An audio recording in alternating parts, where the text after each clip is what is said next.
Okay, so it's that time of year where we're going to be getting a bunch of new information for Supercross The Game 2. We already have the initial release trailer, but quite a bit of new information has already surfaced and is confirmed. Now, I do want to get this out of the way. This is from Andrea, the marketing manager, I believe, and it is from... I'll try to have a link to the original video on YouTube. I believe it was through COG or COG Connected.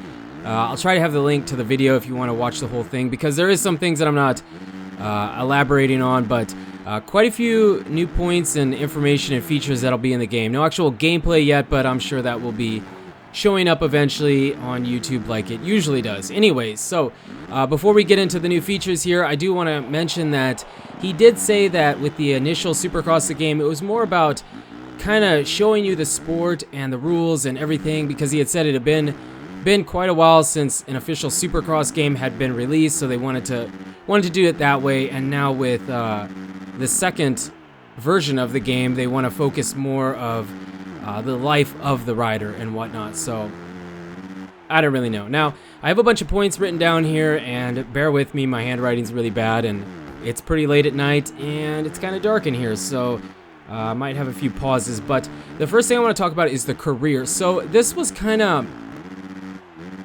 This was kind of talked about a little bit on their Facebook page before we even had this interview, and people were thinking it's going to be story-driven, and I do think it's going to be slightly story-driven. Now, some people are hoping, is it going to be like Madden, like long shot? I don't think so. I really don't think it's going to be like that. I think it's going to be... He said that it's supposed to make you feel like you're actually growing through the years to head towards a championship in Supercross, basically, that you'll have to make decisions between the races, such as prioritizing working for your sponsors, working for the fans, or for yourself, like going to the compound and training or whatever. Like, that's specifically what he said. So I think it's not going to be like a story-driven, I mean, somewhat story-driven, but no, I don't think it's going to be like Madden. I think it's going to be where you have more choices to make in between races and stuff like that. So that's a little bit of the career information we have. Now, he did also talk about the compound. There is going to be 4 tracks this time. He didn't elaborate on how many Supercross or national tracks we're going to have, but 4 tracks. There's going to be specific challenges, I guess, at the compound where... I mean, I don't know if that's going to be like MX versus ATV, where, you know, when you go to the compound, you have those little things that you can park into and then hit X to start the tutorial or whatever. So I'm not sure if that's what it means. I kind of think it does, because he says with these challenges, you can become stronger in different aspects of the game, like examples of braking, jumping, cornering, stuff like that, so scrubbing. So I think you'll somewhat level up your rider by doing that, and it's kind of like that in MXGP Pro already, but I think they're going to take that to a new level in Supercross The Game 2. He also did mention that weather will be different. I know that in Supercross The Game, the original one, you could practice in the daylight, but then when the show came around, it was obviously night outside. That's going to make a return, but also I believe weather will make a return. So, for instance, like at the compound, I don't know if it's in free ride, he didn't explain that, but he made it kind of sound like if you're free riding, it might be fine, it might be just cloudy but dry, but the longer you're in there, it might just start to rain all of a sudden, you know what I mean? So, don't really know. Maybe it's cloudy and becomes sunny. It looks like the weather will be changing while you're in the compound, and you also will be able to race all these tracks online. So I don't know if you'll be able to free ride them with people online, but I know that's what people wanted, but I'm not sure if that's going to be a thing or not. I think for sure, well, I don't think, for sure you'll be able to race the tracks online, but we're not sure about whether just free riding the compound will be a thing or not. Okay, also, he did touch on the physics of the game a little bit. He said that in the first game, they really worked on the physics a lot, but for this game, they did tweak's not the right word. It said that they did improve a lot on the physics. He had a word for it. I don't remember what the word for it was, but he basically said there's going to be a new in-air control system. So that's one thing that everybody complains about. People say that for the most part, the ground physics are really good in milestone games, but the in-air physics are just not where we want them to be. Now, he didn't specify whether that was whips or just the control of the bike and rider in the air, but it looks like they've improved that. So we don't know how much, but There is a new in-air control system. They are continually working on the physics of the game.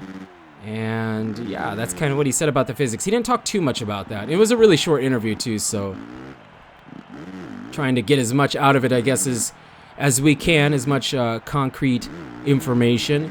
They are going to add kind of like in MotoGP games, ride games. You know how you have that little arrow that shows you the best way around the track, kind of? It looks like they're going to add that in the game to try to appeal to more people, you know? Like, try to appeal to people that aren't hardcore into these games like a lot of us are, you know, that are really new to the game. They want to have the ideal trajectory for jumping. So like it'll show you where to take off, kind of how high you should be and what angle you should be landing on and where you should be landing, stuff like that. Things that a lot of us already know and are used to, but you know, it's just I think they're taking that from their MotoGP games and stuff like that. Okay, now this was a pretty big one. So the track editor. Now he did not say anything specifically about sand. I know a lot of us want sand, but he didn't specifically say anything. But he did say there are a lot more parts to combine. Example that he gave was that at the Monster Cup last year, you know how you had the raised start? You'll be able to have a raised platform start, you know, starting down. So really cool. That's just an example, and I'm assuming if they have something like that, they gotta have sand. Like, they've gotta have sand. He did say that they listen to a lot of the community feedback and they try their best to implement that into the game, but just because one person says they want this, you know, someone else says I don't want that. So it's really hard for them to judge, you know, what to add and what not to add. But they said they're doing it. Community feedback is key, so I think pretty much everybody could agree that I guess sand needs to be in the game, and that is for sure for me too. Let's see right here, for introducing new play, or no, that's I'm getting off a track here. They worked on user experience, so like the user interface for the track editor. It looks like I don't know if they've streamlined it or what, but it looks like they've made it a bit easier to navigate and use. I mean, I thought it was pretty easy to navigate, but it looks like they've made it even more simplified and just easy in general. Now, okay, this is interesting. So they always talk about customization. Customization has been a big thing with Milestone games. I think they pride themselves on the amount of customization you could do with the bike and rider. They're going to have 300 plus aftermarket parts to combine. He said some of them, you know, just like the handlebars and handguards, some of them are just aesthetic, while other ones actually affect drastically the performance of the bike. Kind of lost my spot. Where am I? Okay, here. These last two things here are really interesting. So the rider is going to have 3,000 plus combinations of gear. I think they're going to have all the new gear, the boots, the pant, the jersey, the gloves, the helmet, the goggles, all that stuff. I think they're going to have all the new gear, so we're pumped about that.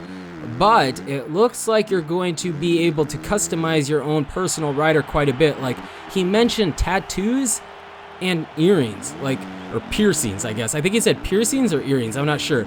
But I'm pretty sure I played all these games and I don't remember that being in any other Milestone game. So it looks like that's something totally new that they're going for, because he says that they want you to really, really feel like it's you represented in the game and really immerse yourself in it. So they're trying to really improve the experience overall for like career and stuff like that. So tattoos and piercings, that's something new. Pretty cool, I guess.